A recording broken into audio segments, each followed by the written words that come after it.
Жогорку сот экс-президент Алмазбек Атамбаевдин мурдагы кеңешчиси Икрам Илмияновдун баш коргоо чарасын өзгөртүүсүз калтырды. Тактап айтканда ал 28 ноябрга чейин камакта калтырылды. Кылмыш кодексинин алдамчылык беренеси боюнча кылмыш иши козголуп Москвадан кармалган Икрам Илмияновдун тагдыры Алмазбек Атамбаев менен Сооронбай Жээнбековдун ичкиптүүлөрүн ачыкка чыгарды. Алгач учурдагы президент унчукту. Ага жоопту апрель каналы аркылуу Атамбаев берип, мурдагы шоу тууралуу дагы айтып өттү. Потому что он слишком много знает о теневых делах во время выборов президентских последних.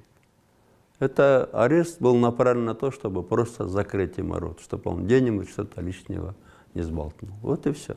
И вы увидите, что вот эти там обвинения против него, они все рассыпятся. Там всего одна задача была – закрыть ему рот. Лишь бы он, как говорится, остался живой. И когда он однажды выйдет из тюрьмы, я надеюсь, что он тоже уже правду скажет, потому что я ему говорил, ты этим, говорю, не верь.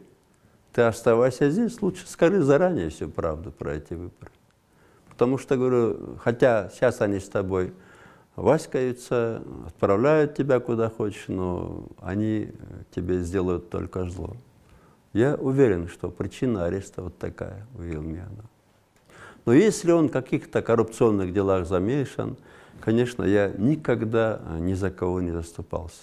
Кызыгы саясатчы Адахам Адумаров Алмазбек Атамбаевдин Сооронбай Жээнбековду бийликке мен сүйрөп келгем деген пикиринен улам качанкыга чейин сүйрөлгөндөрдү президентке шайлай беребиз деп суроо салып, Кыргызстандын бийлигинин аброюна эл аралык деңгээлде шек келтирилип, президенттик шайлоонун жана анын легитимдүүлүгүнө доо кетти деди. Маданияттуураак түрдө айтканда бетке чүркөө болот да, бул аябагандай катуу болот. Бул эл аралык деңгээлдеги Кыргызстандын бийлигинин кадыр баркына катуу доо кетти. Экинчиден ошол президенттик шайлоонун өтүшүнүн мыйзамдуулугуна доо кетти. Легитимдүүлүгүнө доо кетти.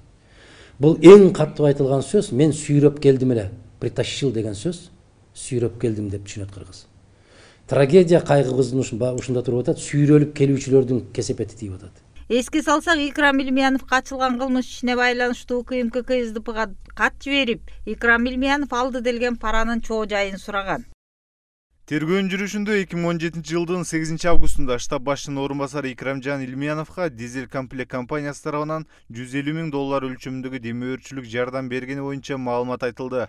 2017 жылдын 8 августунан кийин Икрамжан Илмиянов же башка адамдар тарабынан аталган сумма КСДПнын ишмердүүлүгүн колдоо максатында берилди беле.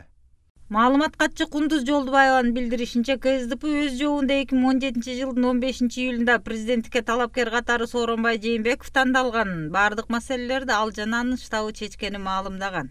Шайлоого даярдыкта анын ичинде каржылык маселелердин баарын талапкер жана анын штабы түздөн түз чечкен. Мыйзамга ылайык талапкер өзүнүн шайлоо штабын жана шайлоо фондун түзөт. Саясий партиялар анын ичинде КСДПда талапкердин шайлоо штабына жана шайлоо фондуна кийлигише албайт. КСДП дизель комплекттен же башка бир адамдан акча алган эмес. Мындан улам УКМКга суроолор боюнча каржылык документтер сакталган президенттикке мурунку талапкер Сооронбай Жээнбековго же БШКга кайрылууну сунуштайбыз. Ал эми президент Сооронбай Жээнбеков Алмазбек Атамбаевдин кемсинтүүлөрүнө жыктолгон маегине дагы, Адахам Адумаров сыяктуу атаандаш саясатчылардын ар кандай пикирлерине дагы үн каткан жок. Маалымат кызматы дагы оза челек. Болгону президент Кыргызстандын саясий элитасы бири-бирин сыйлаганды жана укканды үйрөнүшү керек деп эсептей турганын айтып тим болду.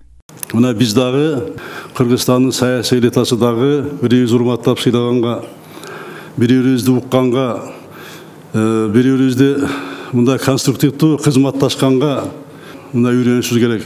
Буга чейин укук коргоочу Нурбек Токтакунов 2017 жылкы президенттик шайлоого талапкер Жээнбековдун штабынын кассасы делген эсептерди баракчасына жарыялап, президенттик аппараттын өкүлү Толгонай Стамалиева муну жалган маалымат атап, андай жалган маалыматтар боюнча комментарий берүүдөн баш тарткан. Ошентип бир кезде Алмазбек Атамбаев мыйзамды узуп, алдын ала мактаган мураскери менен олку-солку абал жаралып калды. Я Сооронбая Жээнбекова знаю с 1995 года. Я тогда был вместе с ним депутатом в парламенте. Ошентип Адахан Мадумаров күйүп ышканына кошумча Икрам Илмияновго козголгон кылмыш ишинде учурдагы президенттин аты жөнүнүн аталышы 2017 жылы президенттик шайлоодо Сооронбай Жээнбектин штабынын каржы иштери боюнча өкүлү болгон Надира Сатыгул кызы жана анын уулу КСДПнын квотасы менен БШКнын каржылык көзөмөл ревизиялык тобунда иштеген Адилет Сатыгуловдун өлкөдөн чыгып кетиши да бир топ шек жаратат. Эл аралык коомчулукта президенттин легитимдүүлүгүнө шек жараткан жагдайлар жаралып калса, абал таптакыр башкача болмок.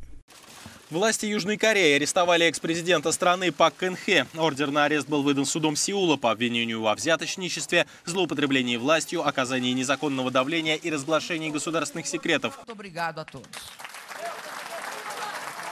После отстранения от должности Дилма Русефф будет в течение 6 месяцев ожидать решения Верховного суда страны, который изучит обвинения в ее адрес со стороны бразильских сенаторов.